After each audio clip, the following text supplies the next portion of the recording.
Hello there guys, and welcome back to the channel. So today's video is gonna be all about Mephisto and why I think he deserves a second look from you guys. So anyways, let's just make something very clear beginning of the video. He's not a damage powerhouse. He's not a champion that's gonna get you through quests quickly. He is a champion, however, that's gonna get you through quests reliably and consistently. He's extremely sustainable. He has a lot of hidden kind of mechanics that's going to make a lot of tricky matchups into fairly easy ones.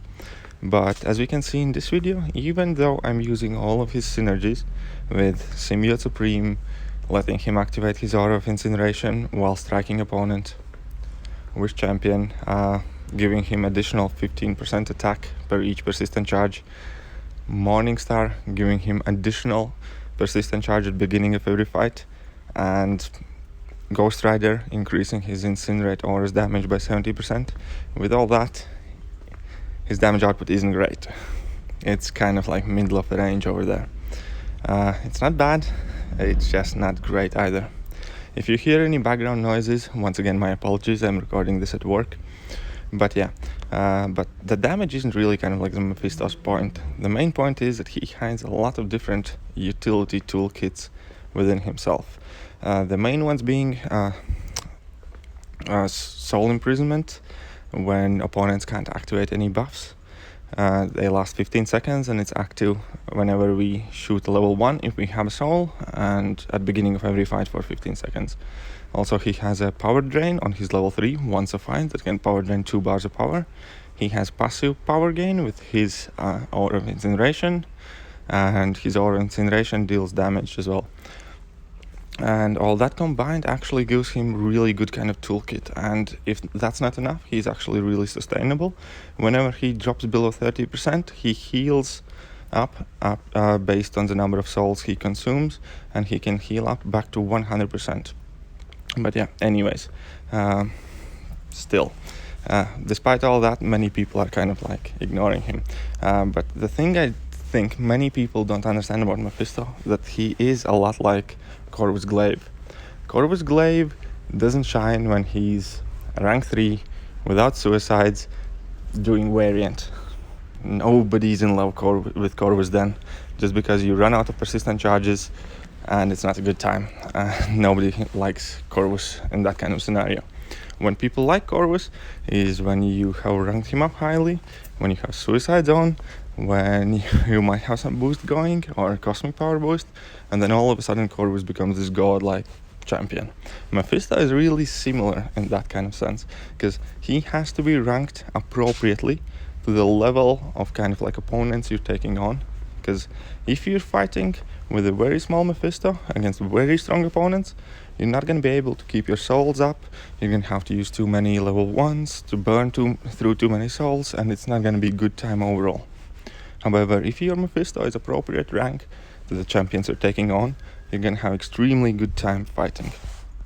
Right, so as we saw, it took us respectively about 240 and 170 hits to take down Realm of Legends opponents based on our class relationship and number of persistent charges we had.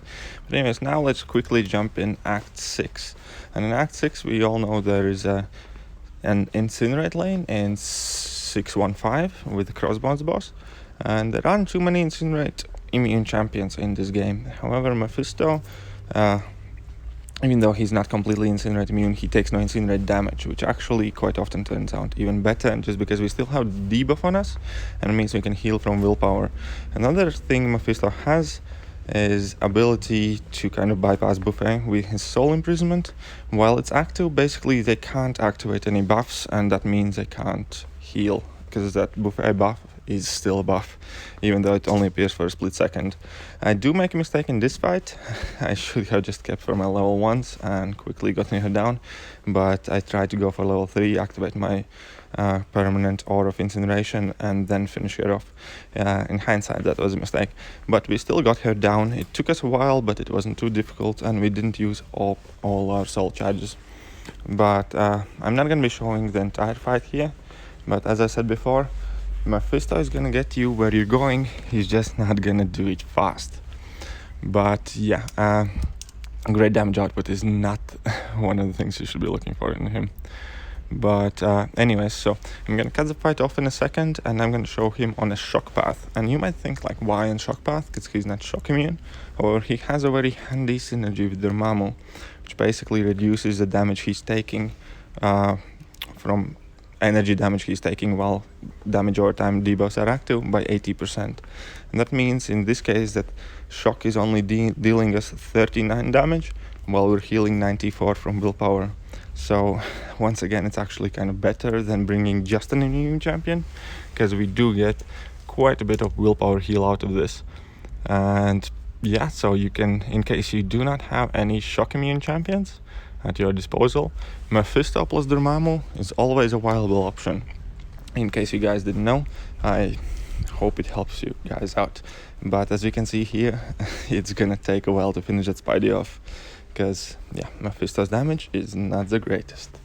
However, it's still perfectly kind of viable.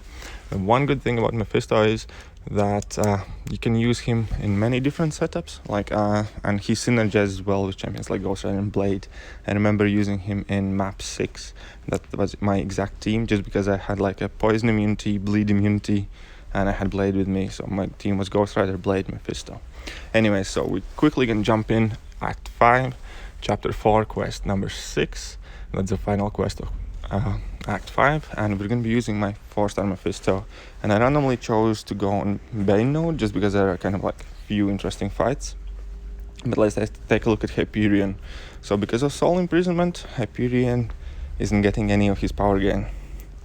Then that also lets us kind of manage Bane a lot better. And because of Mephisto's passive power gain of his auras of incineration, we pretty much always will have a special ready, which is going to let me manage my own length of my combo a lot better. And once again, that kind of is really helpful when dealing with Bane, right? And the third ideal bit is that our level 3 actually power drains, so we can use it whenever we have to. If we do fail to get a good Bane transfer, just kind of like power drain opponent, make sure we don't eat level 3 and transfer Bane at the same time. So Bane path, Mephisto is like close to ideal. And keeping in mind that if we do mess up, we do have our failsafe mechanics and we can heal up while our soul's pretty much back to full health. So this fight is over, and let's take a look at our next matchup. Our next matchup is going to be Black Panther Civil War, and once again Mephisto has an interesting interaction with Black Panther Civil War via his soul imprisonment, and let's just see how that works out for us. Keep in mind we're only using our 4-star Mephisto for this line. And yeah, so soul imprisonment basically prevents Black Panther Civil War from getting any armor buffs. Means while that's active, we can always safely parry him. That combined with our extended combos, because we have special attacks always ready for us, with our power gain, extra damage from incineration. Once again, Mephisto has like a fairly easy, solid kind of fight here. Also, Mephisto can always take few hits and block, just because he can always recover his health later on via his souls. And so 4-star is so far cruising through this lane. And yeah, and the fights are actually quite easy as well. And the best bit is that you do not have to play perfect. You can mess up and you're still gonna be fine, just because of the way Mephisto's healing works, the way his souls like heal him up while you're healing up you can't take any damage. So it's kind of like perfect if you are not too sure of yourself, and if you end up accidentally eating a combo or two, even on Bane, you're not gonna die from that, just because you can't take any damage while you're healing up from the souls, and that's like solid 5 seconds or so. But yeah, anyway, so Black Panther Civil War is down. Let's just go and take a look at our next matchup. And next matchup is gonna be Captain Marvel, and she's on power gain node, so she has like an increased power gain. And Mephisto is gonna have no problem with dealing with that as well, just because we have a power drain that is built in our level 3 attack. And we can use that to transfer Bane, to power drain her when we have to. And again, Mephisto can only activate that once a fight, which is kind of like regretful. However, if you're using appropriately ranked Mephisto, you shouldn't have to use it more than once, like, if that makes sense. Like, if your Mephisto is decently ranked and you do enough damage, once is gonna be enough. And like here, we just got Bane on ourselves.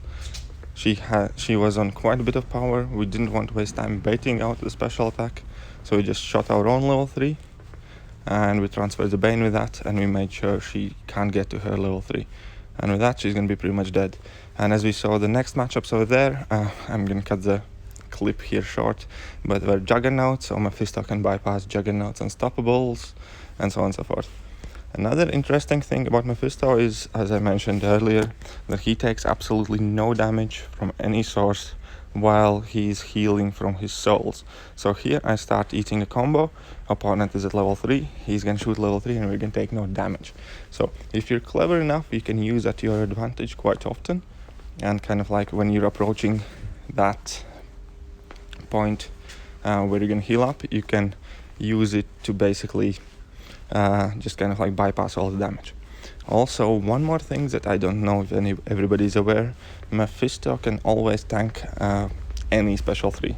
So long as he has at least one soul active, he's going to be able to eat special 3, he's going to remain on 1%, and then his healing from souls is going to activate, and he's going to heal back up. So as you can see here, we ate Star-Lord's level 3, and we didn't die. And now we're healing back up thanks to our souls. So Mephisto can eat like any level 3 in the game. And as the last few bits of the video, I just wanted to mention that Mephisto has some exceptionally good matchups. Like the champion. Like if we keep Soul Imprisonment active on champion, he can never gain Furies. With that he can never go unstoppable. And with that we're gonna have easy time fighting him. And now once again the important bit is that your Mephisto is appropriately ranked, and that he isn't like too weak and he doesn't run out of the souls. So that is like the key aspect I want everybody to take away from this video, that if you want your Mephisto to perform, you have to invest in him, you have to rank him up. He's not going to do wonders for you as a rank 3 5-star. If you can take him up, he's going to be really helpful. And last video that I chose to include really quickly is, I know some people have been struggling with the Nihilus, and Mephisto just eats him up, just because once again pretty much none of Nihilus abilities work if he doesn't have his Cosmic Rod active. So while we keep Soul Imprisonment on him, we can always safely parry him, we can always safely deal with him. He's never gonna go unstoppable, he's not gonna put those armor breaks and power locks and stuff like that on us. Anyways, I hope you guys enjoyed the video. That's enough of me ranting, and I'm gonna see you guys next time. If you did like the video, please do feel free to share it, like, subscribe, and all that cool stuff. See ya.